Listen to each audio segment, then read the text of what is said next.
The following is a non-profit fan-made version of the original radio program, The Shadow. All sound effects have been found on YouTube and voices on CastingCall.club. Please support the official release.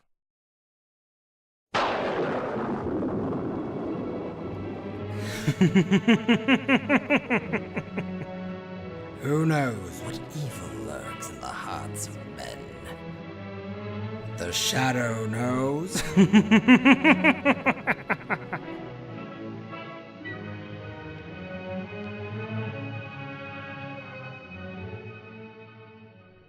Ladies and gentlemen, once again we welcome you back to yet another exciting adventure of The Shadow.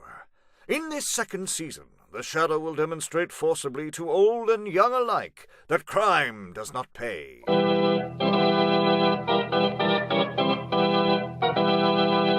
The Shadow, who is really Lamont Cranston, has the hypnotic power to cloud men's minds so that they cannot see him.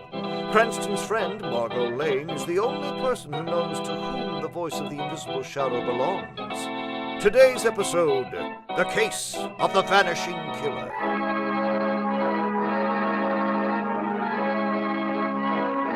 It is 9:30 on a balmy summer night, and Lamont Cranston and Margot Lane are strolling leisurely toward Margot's midtown apartment. I know it's rank hearsay, Lamont, but there's no place I'd rather be on a night like this than right here in the middle of the big city. You didn't enjoy a trip to New England? Oh, the countryside was beautiful, but frankly, I missed the crowds and the store windows and the roar of traffic. Margot, you got a soul of a cab driver. Is that so? My apartment's over there, Lamont. Remember? Let's cross here. Right. Do you mean to say that you can compare the hills of Vermont and the byway of the Connecticut with this rock pile? Why, this city's for cliff dwellers, Margot. All your life you lived cooped up in Little Cell like any other... Lamont! That cab is swerving over to the wrong side of the street. He's coming right at us. He's either drunk or crazy. Look out, Margot! He missed us. Oh, you're out of your mind, driver. You could have killed us both. Mr. Cranston, Miss Lane. Who are you? And why... Don't blame the driver, it's my fault. I told him he had to stop you. Stop us? You almost murdered us. I'm sorry, I've been looking everywhere for you. I was desperate. I just have to talk to you, Mr. Cranston. My name's in the phone book. I've been calling you every hour for the last 2 days, and I've been cruising around, trying to keep watch on both your apartment and Miss Lane's. That's how I spotted you just now. Look, let's get down to the facts. My name is Tommy Hamlin. Maybe you've heard of me. Tommy Hamlin? There's a Thomas R. Hamlin who recently married Alice Whitehall. All the papers. That's me, and I know what all the papers said, or at least implied. Young fortune hunter marries wealthy middle-aged widow. Now look, Mr. Hamlin. But while they've had something else to write about for the last 2 days. Just 48 hours ago, I came home from a business trip to find my wife dead. Oh, I'm sorry. We haven't even seen a paper. We've been out of town. The police said it was a suicide. They found a lethal dose of sedatives in a highball glass near her bedside. Now, do you have any reason to doubt that it wasn't suicide, Mr. Hamlin? I know it wasn't. That's why you've got to help me. Alice was happy. Oh, I know what the columnist said, but it's just the same. We were happy. When I left town at the end of last week, she didn't have a worry in the world. That's not much to go on. Why was the sedative in a whiskey glass if someone didn't want to disguise it? That's one thing, and the other... Well, maybe Feeney ought to tell you about that. Feeney? Who's Feeney? The cab driver. He read about Alice's death in the paper and called me up to tell me about something he'd seen the night of the murder. He said he had his reasons for not going to the police. It may be nothing, or it may crack the whole case. Will you help me, Mr. Cranston? What do you want me to do? Just listen to Feeney's story and then tell me what you think. Well, I'm not. We're right here at my apartment, Lamont. We could all go up for a minute. Please, Mr. Cranston. Okay, Tommy. Bring a cab driver friend and let's go. Make yourselves at home, Mr. Hamlin. Mr. Feeney. Thanks. Sure is a nice joint, place you got here, Miss Lane. I'm glad you like it. Will you have a cigarette, Mr. Feeney? No, thanks. I'm still chewing on this cigar. Would you like to tell us the end of the story now, Mr. Feeney? Huh? Oh, yeah, sure. Well, this here happened the night Mrs. Hamlin died, or was murdered, or whatever. I didn't go to the police because, well, I'm kind of an amateur detective, and usually they laugh at me when I give them tips. But I figured I should at least tell Mr. Hamlin here. And what was it you told Mr. Hamlin? About the punk in my cab. Punk? That's what he looked like, a fellow in the rackets. It was like this, see? I was cruising up 79th Street. That's where Mr. Hamlin lives. It was about 1 o'clock in the morning. The coroner set the time of death shortly after midnight. And I seen this punk come out of the back of the apartment building. He flags me and staggers into the cab. He's been drinking. I don't get a good look at him. His hat's pulled down and his coat collar's up. But I see he slept in his clothes and ain't shaved for a couple of days. Where did he want to go? He didn't know. I took him a half a dozen blocks and let him out. I figured him for a deadbeat, and he was. Not a cent on him. Tell them about what you found in the back of the cab. I saw the punk drop this in the back of the cab just as he was leaving. What is it, Lamont? A match folder from Lusardi's restaurant. Real Italian cooking. 32 Greenwich Square. Oh, look at the back. He tried to write something. It says Rose M.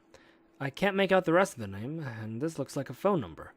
He was drunk, all right, and the writing's just a scrawl. Have you checked Lusardi's, Tommy? No, I wanted to wait until I talked to you two. If we hurry, I think we can get there before it closes. Let's go. My hack's outside, waiting. Be my guests.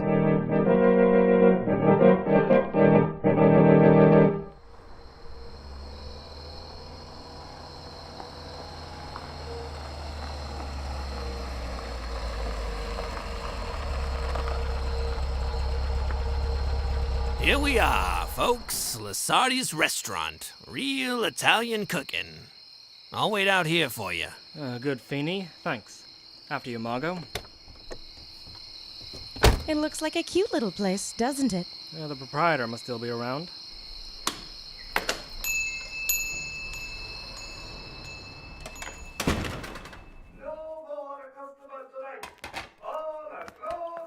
Mr. Lusardi? Sorry, business is over. You come back tomorrow, huh? We don't want dinner, Mr. Lusardi. We're looking for some information. I got no information here. The night before last, a man was in here. It was probably late in the evening, and the man had been drinking. Look, I saw a 50-60 couple every night. How I gonna notice one man, huh? This man might have taken a table in the back of the restaurant. He hadn't shaved, and he probably didn't want to be seen. It's late. I gotta close up now. We talk tomorrow, huh? I think we better talk tonight, Mr. Lusardi. Unless, of course, you want to discuss this with the police. The police? This man was a suspicious-looking character. His clothes were amused, and he hadn't shaved. He was intoxicated. The only other thing we know about him is that he was with or had a connection with a young lady named Rose something. Rosea? Rosea? Oh, you mean a Rose. Rose Marcel? Marcel? It could have been Marcel. Her name began with M. Why you no say Rose Marcel when you come in? Rose come to Lusardi 3-4 years now. She's a nice girl, a good customer. And she was here 2 nights ago. I wait on them. Marcel for Saturday. He drink whiskey and she eat. Let's see. I serve her first antipasto, then minestrone, then. How about the man? Can you describe him? Well, about your build, I think. I don't know. All I remember, he's a drunk and look very dirty. Where can we find Rose Marcel, Mr. Lusardi? She work in a high-class nightclub uptown called some kind of cage. Cage? Not the gilded cage? That's it. Gilded cage. You know the place, Tommy? Huh. Oh, yeah, I know it. A night spot run by Hugo Kirk. If you know Kirk, I understand you can do a little gambling in the back. Well, if you know the address, what are we waiting for? Let's go. We will return to the shadow in just a moment. But first, ladies and gentlemen, a new world's record has been set. 1,440,000 words were written by Maxwell Grant in less than 10 months on a Corona typewriter. In the creation of the sensational character of the Shadow, Mr. Grant has shattered all other typewriting records. 2 champions, the Corona and the Shadow. Corona? It's a good typewriter. Tommy Hamlin, a young man about town, has persuaded Lamont Cranston and Margot Lane to help him follow a trail which he hopes will lead to his wife's murderer. The 3 of them have slipped into the alley entrance of the Gilded Cage, a plush nightclub, and now, with instructions from a well-bribed doorman, they approach the dressing room of Miss Rose Marcel. The doorman said it was the second door on the right. This must be Rose's dressing room here. Oh, well, we'll never know unless we knock. Look, why don't we go around the front way like regular customers and ask someone about Rose Marcel? Because in a place like this, nobody will give you the right answer. But- Easy, Tommy. Go ahead and knock, Margot. Who is it? A couple of friends, Miss Marcel. We'd like to talk to you. Who are you? My name is Cranston, and this is Margot Lane, and Mr. Hamlin. Mr. Ham. What do you want, Mr. Cranston? We'd like to talk to you. About what? About a man you were with the night before last in an Italian restaurant called Lusardi's. I never heard of the place in my life. What's your racket, anyway? We're trying to get some information in connection with the murder of Mrs. Hamlin. You're from the police? Not exactly. Then get out. Please, Miss Marcel, we only... I don't know how you slipped in the back here, but slip out the same way. Look, miss. Go on, beat it! I guess that's it for the time being, anyway. Come on. She didn't lie very convincingly, and she seems almost frightened of us. Yes, especially when we mentioned your name, Tommy. Where's Tommy? Why, he's gone. He must have slipped out while we were talking to I Rose. think he did, Margot. And I think I know why. Well, for heaven's sake, why? Don't you see? He found himself. Found himself? Tommy Hamlin's the man we've been looking for all along. You mean the punk Feeney described? The drunk who needed a shave? The same. But that's impossible. Tommy said he was out of town on business when his wife was murdered. My guess is that most of his so-called business was conducted in some hotel room with an exhaustible supply of scotch. You mean he was off drunk? And he came home to his wife and... The fatal sedative was given to Mrs. Hamlin in the highball, if you remember, Margot. But I still don't see Lamont. Mr. Feeney. He didn't recognize Tommy, and neither did Mr. Lusardi. It was dark in both cases, Margot, but neither of them got a real good look at him. Besides, Tommy looked like a bum. He's ordinarily well-dressed and well-groomed, but his own mother probably wouldn't have recognized him in those slept-in clothes and several days' growth of whiskers. It's terrible, Lamont. Yes, Margot, but murder always is. What are we going to do? We're going to wait for Mrs. Marcel to leave the dressing room. Then I'm going to go in and try to find out where she lives. I think she can tell us a lot more about Tommy Hamlin than we know now.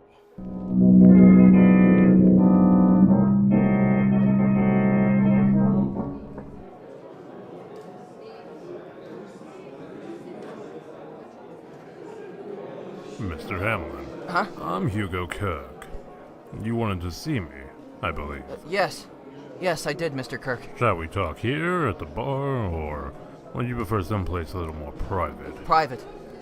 Very private. My office is right this way. Thanks. I hope you've enjoyed your evening thus far, Mr. Hamlin. Here we are. After you, sir. Sit down, Mr. Hamlin. Care for a drink? Yes. Yes, I would. Like a drink. There you are. Thanks.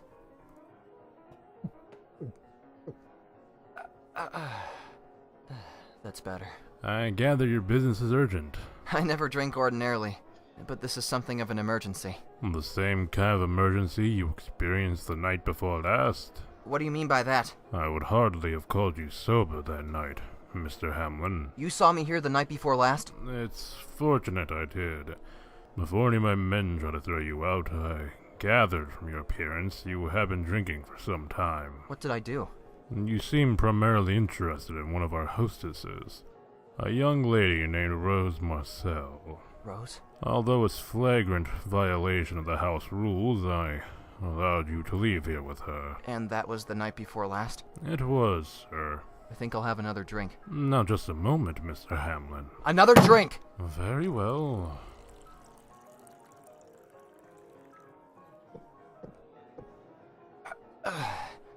Now look, Mr. Kirk. I've got a little proposition for you. It would be better if no one knew where Rose and I went that night. Matter of fact, nobody does know except for a couple of people. Even that's too many people to know a secret.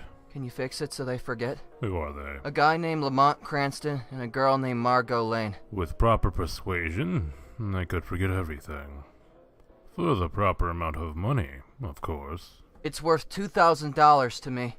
I think for $2,000 I could find someone to handle this assignment. There's an extra $3,000 as a bonus if the job's done right. For that amount of money, Mr. Hamlin, I might consider negotiating the deal myself.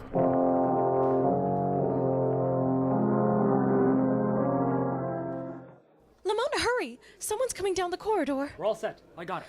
Let's get out of here. Fast. Here, Margot. This door to the alley.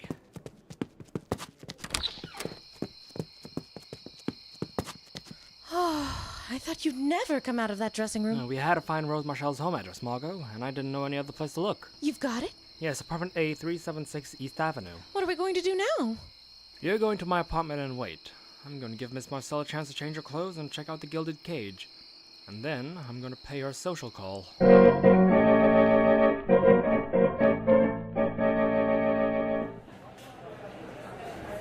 Hey, bartender!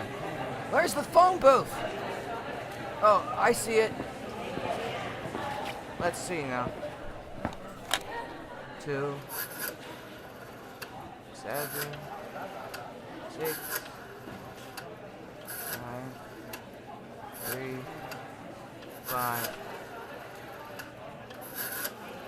There. Yes. Is this Hugo Kirk? Yes. Who is this? This is Tommy Hamlin. Oh, yes. Hamlin. What is it? What is it? What is it, he says? I'll tell you what it is. It's murder! That's what it is! You're drunk, Hamlin. Sure I'm drunk, and I'm gonna get drunker! Look, I'm in a bar across the street from you. I've been watching the gilded cage for an hour now. You got a job to do.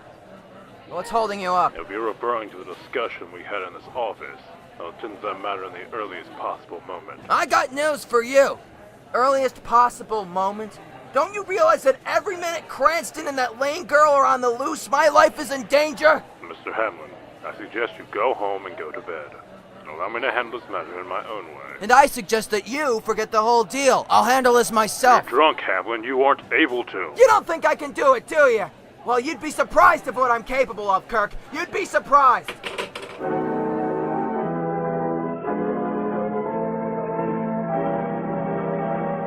We will return to the shadow in just a moment. But first, don't forget to check out our Facebook page for updates on future episodes. And as always, if you have any questions about the program or wish to help voice a character for a future episode, feel free to leave us a message and we will reply as soon as we can. Now, back to the shadow. Frightened into desperate action, Tommy Hamlin has decided to get rid of Lamont Cranston and Margot Lane, the two people who know the most about his action on the night of his wife's murder. It is after 2 o'clock in the morning, and Cranston is ringing the doorbell of Rose Marcel's apartment. Miss Marcel? Oh, it's you. May I come in? No. Thanks. Who do you think you are, breaking into a girl's apartment? We've been through the formal introductions. Let's get down to business. I'm looking for Tommy Hamlin. Why don't you try his apartment? Because I think he has more reasons to be here. Look, the last time I saw him, he was with you. Why don't you keep track of your friends? This one's a little tough to keep track of. You were with Tommy the night before last. What did you do after you left the Gilded Cage in Lusardi's restaurant? Got it all figured out, haven't you? Most of it. Maybe you better sit down. Thanks. But do you mind if I look around first? Help yourself. A nice fire escape for a quick exit. You've been reading too many detective stories. Or not enough. Don't bother looking under the bed. He's not there. Or anywhere else in this apartment. Let's get back to the subject at hand. Thompson R. Hamlin, millionaire playboy, wanted for murder. You think Tommy murdered his wife? What do you think?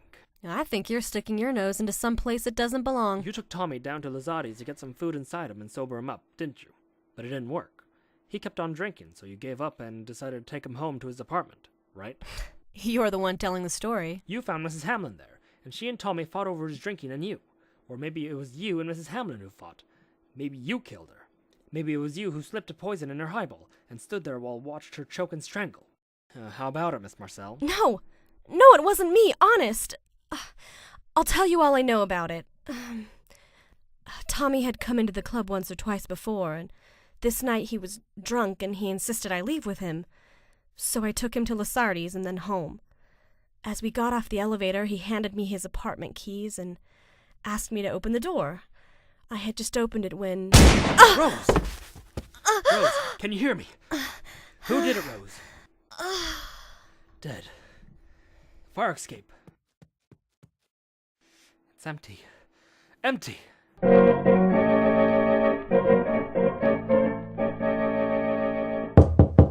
Coming, Lamont. Just a second. You didn't have to break the door. Tommy! Where's Cranston? Where's he hiding? Now, wait a minute. Who... He's not here, is that it? This is his place, and you're waiting for him. I'll wait for him, too. And when he comes, we'll have a little talk. With this! Put that gun away! I could still cover my trail! If you two can't talk, the police will keep right on thinking my wife committed suicide! Stay away from me! I'm gonna take care of you right here and now! And when Cranston comes in... What are you doing here, Tom? I was... What's the idea of the gun? Stay away from me, or I'll let you have it! If you're going to shoot Tommy, this would be a good time to do it. I will shoot. You better do it fast if you're going to do it at all. I can't do it. I didn't think you could. That proves. But you're never gonna get me. Nobody'll ever get me. Nobody! Hey, wait! Stay here, Margot. I'm going after him.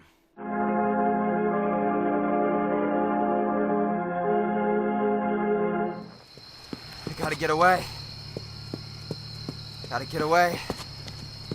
Hamlin! Hamlin! Who is it? I'm here in the car, Hamlin. Kirk! Get in. But There's plenty of room back here. Get in before I have to use this gun. Head to the docks, Joe. Try Pier 25. It's quiet there. Right, boss. What's this all about, Kirk? You're a very predictable young man, Mr. Hamlin. So far, you've done precisely what I thought you would. After you shot Rose, I assumed you go to Cranston's place. That's why I was waiting outside his apartment just now. I didn't kill Rose! You shot her in the back from the fire escape. I'm sorry you did that, Mr. Hamlin. Rose was very dear to me. Very. But I told you, I didn't kill her! She was the only witness to your wife's murder. She saw you poison your wife's drink. You had to dispose of her. No! You're lying!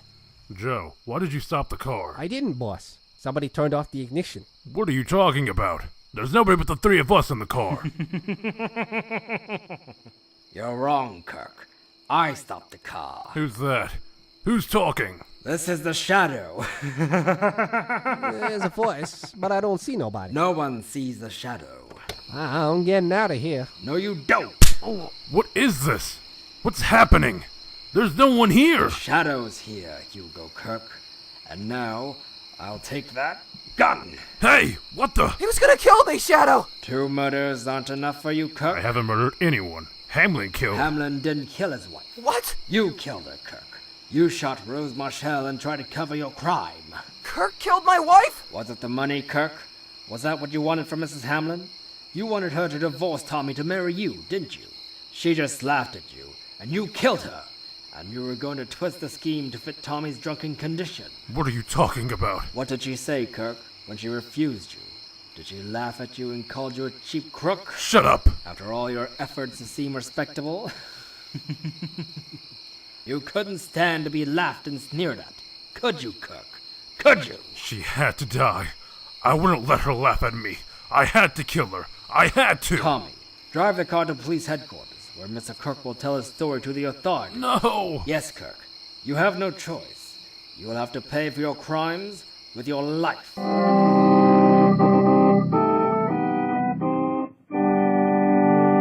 The following morning, Lamont, Cranston, and Margot Lane are driving away from police headquarters in the taxi of their newfound friend, Mr. Feeney, the cab driver. Gee, Mr. Cranston, can it really be? You know, the story Tommy told about the shadow? Well, you heard it with your own ears. Yeah, I know. But still, it's pretty amazing. Well, the shadow, I hear tell, is a pretty amazing fellow. You heard the commissioner tell how many times the shadow has helped the forces of law and order. Yeah. Boy, I'd sure like to get a look at that shadow. Maybe you already have. Huh? Who? What do you mean? Oh, she means that the shadow could be anybody. Maybe one of the people who ride in your cab. Oh, yeah? Let me get this straight, Lamont. In Hugo Kirk's confession, he said he wanted to marry Mrs. Hamlin for her money. That's right, isn't it? Yes, and when she laughed at him and turned him down, he was so furious he decided to kill her. Tommy, who had been in a bat for a couple of days, staggered in with Rose Marcel just in the crucial moment. Rose saw Kirk, she turned and ran. Kirk ducked out of the back door, then Tommy discovered his wife's body, and in his fear and drunken confusion, he thought he was somehow responsible. He slipped out of the back, and that's when you picked him up in your cab, Mr. Feeney. Then Rose was the only person who knew Kirk was guilty? Yes, and when she was shot, it was a pretty clear case against Kirk. After all, Tommy demonstrated that to us personally, he didn't have the nerves to shoot anyone. I see. Well, I guess that just about wraps it up, doesn't it? Well, where will it be, folks? How about Miss Lane's apartment for a nice cup of hot coffee? Sounds like a good idea. Fine, Mr. Feeney. Be our guest.